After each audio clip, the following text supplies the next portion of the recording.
kërkojnë divorcin në një moment krize dhe pastaj pendohen. Kush e kërkon divorcin më tepër sot? Burrat apo gratë në shoqërinë tonë? Bazuar në rastet prej përvojës time, ma shumë e kërkojnë gratë, por ka dhe të tilla që kërkojnë divorcin tani e tërheqin. Pikërisht për hir të fëmijëve. Si pasojë që më shumë t'i kanë përjetuar dhunë, qoftë në aspektin psikologjik apo dhunë fizike, kërkojnë divorcin në një moment krize dhe pastaj pendohen.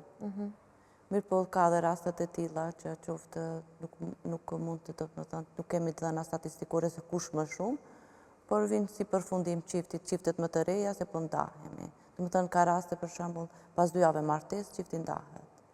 Pikërisht për shkak të zgjedhjeve me nxitim apo zgjedhjeve jo adekuate dhe një martesë e ndërtuar mbi bazën e gënjeshtrave, mashtrimeve, manipulimeve, shfaq një paqëndrueshmëri dhe në momentin kur e sheh se nuk qenë ka ashtu si e ka idealizuar, atëherë dhe vjen te dështimi apo te divorci.